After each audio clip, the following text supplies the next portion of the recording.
ওগো পরমেশ্বর, ওগো ভোলা মহেশ্বর, তুমি দেবাদিদেব প্রভু, তুমি যে শঙ্কর।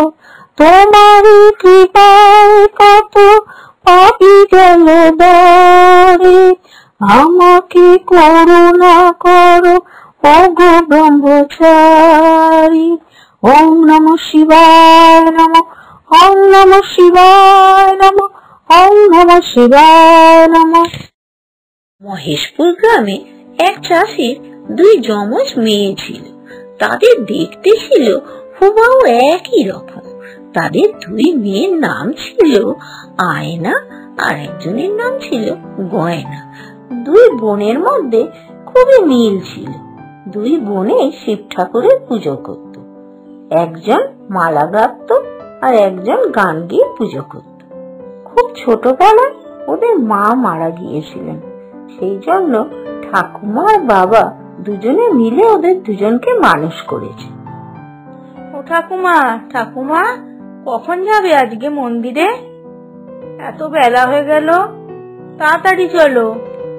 হ্যাঁ দাঁড়া, এক্ষুনি যাও। তোর বাবা আগে চাষের কাজে বেরিয়ে যান, তারপর আমি তোদের দুজনকে নিয়ে মন্দিরে যাব।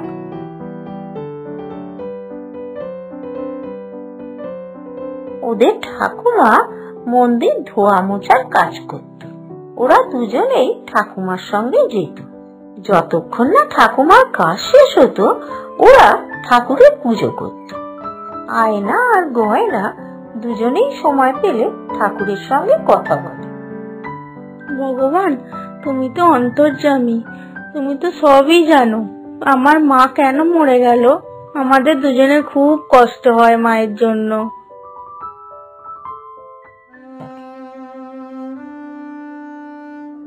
ওদের মন ভালো না লাগলে ঘন্টার পর ঘন্টা এইভাবেই ঠাকুরের সঙ্গে কথা বলতে থাকে। বাবা সারাদিন চাষের কাজকর্ম করে আর রাত হলে বন্ধুদের সঙ্গে আড্ডা দেয়। এইভাবে ওদের দিন কাটতে থাকে। একদিন হঠাৎ ঝড় বৃষ্টির রাত্রিরে ঠাকুমার সঙ্গে শিব মন্দির থেকে ওরা দুই বোনে ফিরছে।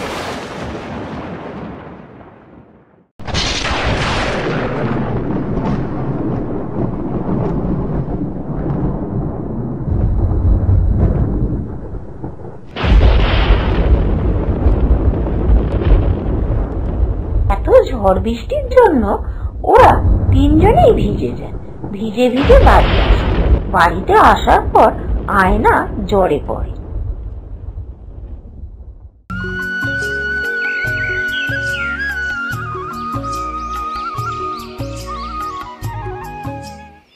ঠাকুমা, ঠাকুমা আমার খুব শীত করছে, একটা কম্বল দাও না।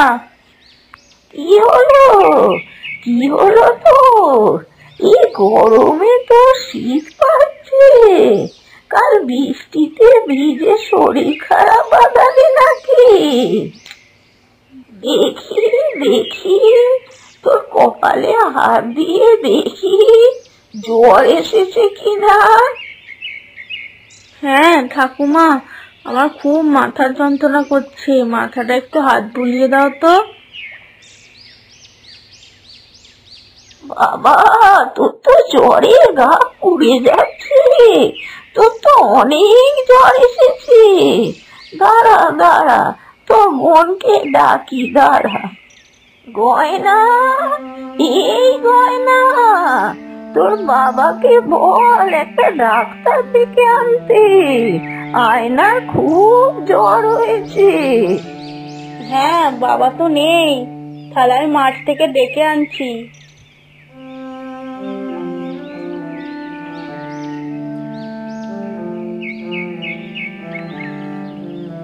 বাবা, ও বাবা, আয়নার জ্বর হয়েছে, তাড়াতাড়ি চলো, ডাক্তার নিয়ে যেতে হবে এক্ষুনি, তাড়াতাড়ি চলো। আরে আয়নার জ্বর হলো কি করে? চল চল চল চল বিপিন ডাক্তারের বাড়িতে। এক্ষুনি ডাক্তার দেখে ওর জ্বর কমাতে হবে, ওষুধ খেতে হবে, নাহলে জ্বর বেড়ে গেলে আরো অসুবিধা হবে।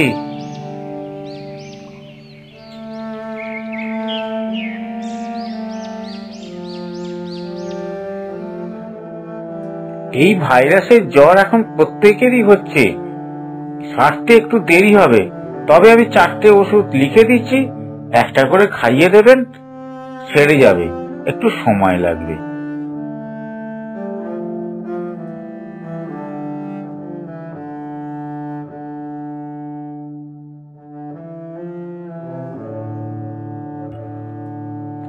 দেখো ঠাকুমা, আয়নার জ্বর এখনো কমছে না, আরো যেন জ্বর বেড়ে গেছে। ওর চোখটা তো আর খুলছেই না, কেমন জ্বরে কাঁপছে। এইভাবে 4 দিন কেটে গেল। আয়নার জ্বর আর কিছুতেই কমে না।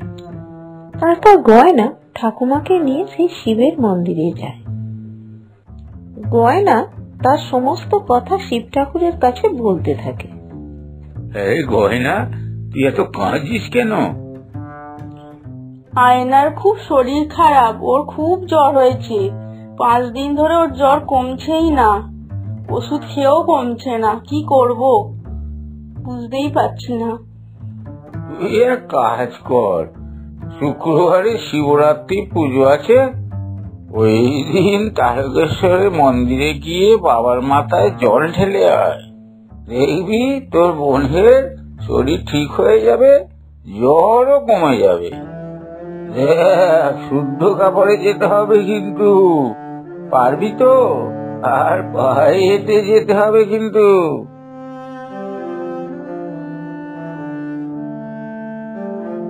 তারপর গয়না মন্দির থেকে বাড়িতে আসে। বাড়িতে এসে ঠাকুমা ও তার বাবাকে ঠাকুর মশাই সমস্ত কথা বলে। আরে গয়না, তুই হেঁটে যেতে পারবি? অনেক দূর কিন্তু তারকেশ্বরের মন্দির। গয়না, তুই একা ঠিক যেতে পারবি না, বুঝলি? আমিও তোর সঙ্গে যাই, তা না হলে তোর একটু অসুবিধা হবে।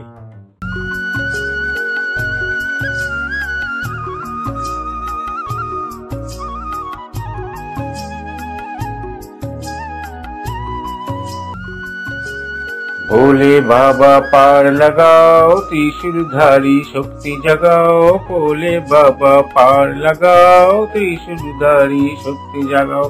बम बम तारक बम, भोले बम तारक बम, बम बम तारक बम, भोले बम तारक बम, बम बम तारक बम। भोले बाबा तार लगाओ, त्रिशूलधारी शक्ति जगाओ, भोले बाबा पार लगाओ, त्रिशूलधारी शक्ति जगाओ। গয়না ও তার বাবা কাঁধে বাঁক নিয়ে তারকেশ্বরের উদ্দেশ্যে রওনা দেয়।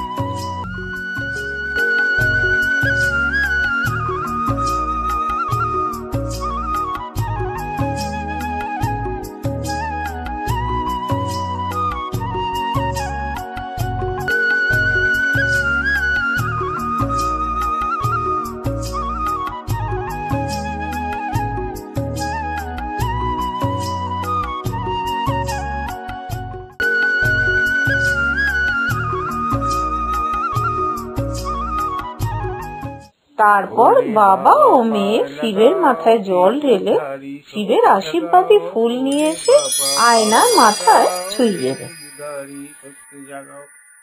তারপর আয়না পুরোপুরি সুস্থ হয়ে যায়। তারপর আবার শিব মন্দিরে গিয়ে 2 বোনে মিলে গান করতে থাকে আর পুজো করে। তুমি দেবাদিদেব প্রভু, তুমি যে শঙ্কর, তোমারই কৃপায় কত পাপী গেল দরে, আমাকে করুণা করো ওগো ব্রহ্মচারী। ওম নমঃ শিবায় নমঃ, ওম নমঃ শিবায় নমঃ, ওম নমঃ শিবায় নমঃ।